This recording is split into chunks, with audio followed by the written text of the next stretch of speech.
Crypto is dead in America. At least billionaire Chamath Palihapitiya thinks so. He thinks that crypto is on the brink of extinction in the United States of America. However, I think he is dead wrong on this one. And in today's episode of Crypto Over Coffee, I'm going to share with you a few reasons why crypto is in fact not dead in America, and that the fight is really just beginning to save crypto in America.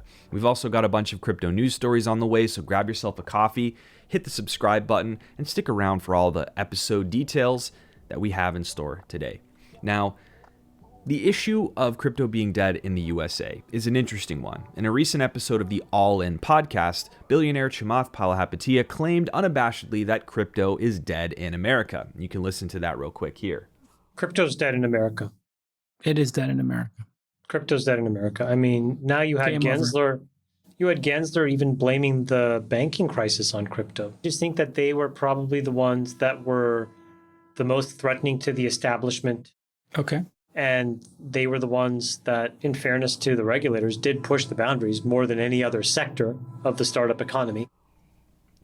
Now, I do not disagree that there is a growing group of staunch opposition to crypto in both lawmaking and regulatory capacities. From Gary Gensler at the SEC to Elizabeth Warren in Congress, and the bad actors like FTX did a real big deal of damage to the reputation of crypto in all those circles. There's a price to pay there, and Chamath is right to say that. That said, to say that crypto is dead in America already is an exaggeration at best. For one, there's absolutely no policy being passed for real right now that infringes upon crypto or crypto companies in a way that actually bans them from operation. There are ideas, there are bills, there's enforcement action, but not hard policy. And to ban or truly kill crypto in America, there will need to be policy in place to do so, and there isn't yet. Secondly, there's a dark horse in this whole game right now, and that's Coinbase. Coinbase is a well-heeled, regulated, compliant, publicly traded company, and they were just engaged by the SEC by way of a Wells notice, which is a notification that enforcement action is likely to follow. In response to that Wells notice, Coinbase sued the SEC on grounds of lack of response to a formal inquiry related to the extension of existing securities laws to crypto. And I think the SEC is finally overplayed here, and the crusade against crypto could backfire big time as a result. Here's why. Coinbase, unlike Ripple Labs, who the SEC has been fighting in court for years, represents a broad swath of the crypto space, including a plethora of tokens, a self-custody crypto wallet, an exchange, staking services, and a whole bunch more. Coinbase is also really well capitalized, and they've already made a statement of intent to go to any means necessary to fight the SEC, stating it will, quote, exhaust all avenues if sued. All the influencers have latched onto this whole rumor about Coinbase leaving the USA, which I think is a load of garbage clickbait trap. Coinbase is not going to leave its primary customer base, at least without a fight. However, it's a powerful tool to threaten that, because lawmakers will use that as a tool to fight against any unjust enforcement action and poor policy. Because it's a great soundbite. Think about it. If we do this, we're going to lose big companies and tax revenue from American-made companies like Coinbase. And Coinbase is far from perfect, and I've been critical of them for years. But a sound victory in court against the SEC would be a complete 180 shift from the current state of play in the US right now with regard to crypto policy. I mean, the SEC has done about as good a job protecting investors from FTX and Celsius and the other bad actors as a wet t-shirt would keep you warm in the winter. So they're not really the shining knight for everyone these days either. Now is not the time to quit. It's the time for us to actually fight this fight, and the fight's just beginning. And the last thing I'm going to say here is that crypto is only dead when we all stop building and working towards the end goal, which is mainstream adoption of decentralized technologies.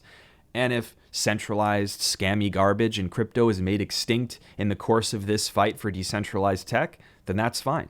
I mean, other Western countries are light years ahead of where we are in the US. Let's just look at the UK, for example. This brings me to the next story. I read a report recently on the engagement that the Financial Conduct Authority of the United Kingdom has been making with crypto industry there. Quote, let's work together to shape our rules and regulations to benefit markets, consumers, and firms as crypto goes from niche to mainstream. We want industry's input to make sure we get the future regulatory regime for crypto assets right. It really is that simple. As a regulator or a lawmaker, you engage the industry to understand how things work. You work together to create sensible policy, and you make it clear before you enforce it. It's not rocket science, and it shouldn't be a political circus, and nor should it be partisan. The UK was once a very negative place for crypto as well, but it seems the tides are shifting with the rhetoric from the current regulatory bodies in the engagement with industry to form common sense policy together. That's really all that's been asked for in the USA as well. And people have come up with all kinds of theories as to why we cannot get that in the US. The big claim is that the US is fighting crypto due to de-dollarization. But the concern about de-dollarization is not about what happens on US soil, it's about what happens everywhere else, which is not in the US's control. To me, it doesn't make sense to ascribe the US's adversarial approach to crypto to de-dollarization alone, because stopping crypto in the US doesn't stop it anywhere else. To me, we're facing a set of bad actors regulating and lawmaking in bad faith without engaging the industry. And that's the issue. Anyway, the fact remains that the recent messaging from the UK Financial Conduct Authority is exactly what should be happening in all Western countries, actually in every country. Regulation's inevitable, so it's best for it to be collaboratively developed than built exclusively by outsiders who don't understand what they're regulating. And real quick, before we turn attention to the Ethereum drama that I'm going to talk about next, or I guess dispelling the Ethereum drama, I want to encourage you to sign up for the Crypto Over Coffee newsletter, which is a free weekly update on the latest crypto news that you need to know that you can read in less time than it takes to crush your Sunday morning coffee. You're also going to get exclusive insight into my portfolio moves, as well as alpha on projects I'm researching or trends I'm seeing, as well as access to polls and suggestion boxes that will directly inform the content on this channel. So the link to sign up for free is in the description if you want to sign up and read the first issue, which is going out actually today. Now, shifting gears, I want to also address all the drama around the Ethereum staking unlock that happened at the beginning of April while I was still on my little hiatus, because the reality of this event was far different from the speculation and doom prognostication that you saw on Twitter. As you probably know, the recent Shapella upgrade on Ethereum allowed those who had staked their ETH in proof of stake years ago to unlock that stake and withdraw it, so they have liquidity again. While I disagreed with the way that this was executed so long after Ethereum merged to proof of stake, there was a lot of FUD being thrown around about ETH imploding after the staking unlock. You read all kinds of stuff online, like a tsunami of ETH is going to be for sale, Ethereum's going to nosedive due to sell pressure, active stake's going to drop to levels that compromise the security of Ethereum. And to the casual observer, this probably seemed like legitimate concern. However, as is usually the case, the reality was far different from the fear-mongering. While ETH stake withdrawals did commence as planned, the total deposits outweighed withdrawals from stake fairly quickly after that initial run on withdrawals. In fact, last week, hundreds of thousands of ETH were added in stake. Frankly, if it were easier to stake ETH today for the average person, I think these numbers would even be significantly higher than they are now. And that needs to get fixed next, by the way. Make it easy for individuals to stake. But still, the price of ETH didn't really tank. Ethereum's security didn't wither away. And the lesson here is not to subscribe to the fear peddling that gets so much attention on social media, because it just breeds bad decision making and stress. Get the facts, figure out what it's all saying, and then make your decision. The trend line on ETH stake is positively sloped, not negatively. So before we dive into 404 Logic Not Found here, I also wanted to draw attention to the latest upgrade for USDC, the US dollar stablecoin available on many different blockchains. Recently, Circle, the parent behind USDC, announced Cross-Chain Transfer Protocol, or CCTP, which allows users to easily secure and transfer their USDC between different blockchains, starting with Ethereum and Avalanche and then expanding to other chains. This platform is based on a burn and mint strategy, which takes USDC on the origin chain and burns it, removing it from supply, and then after burning, mints the equivalent amount of USDC on the destination chain for the user to claim and use.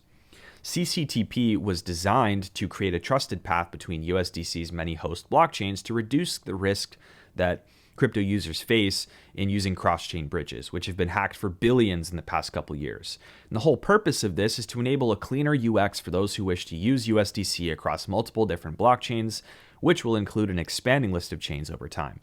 Now, some dislike USDC due to the centralized nature of its operations, but those looking for a stable, predictable stablecoin with trusted rails may still wish to use USDC over other options like USDT or Tether. And my friends, it is now time for 404 Logic Not Found, a little segment that we do here that debunks or otherwise dismantles the most illogical happenings or thoughts in the crypto world. And today the focus is squarely on the very loud conversation on social media about how the banking crisis that's unfolding in the United States and in other countries is bullish for crypto. And this is a dangerous game, betting on a crisis, but it seems that most people are in agreement that banks collapsing means crypto goes up, and it has followed that trend, I must admit, to date. However, it's complete nonsense in the long term, and it could be a bearish signal, and here's why. Crypto is already being blamed, falsely I might add, for the banking failures starting with Silicon Valley Bank. As more banks fail, the weight of regulatory scrutiny and lawmaker blowback on crypto will be worse. And banks who today are friendly to crypto at the retail level will cut it off entirely due to the perceived risk associated with it. As it stands, banks are already cutting off crypto companies and individuals who use crypto services, closing accounts with little to no warning.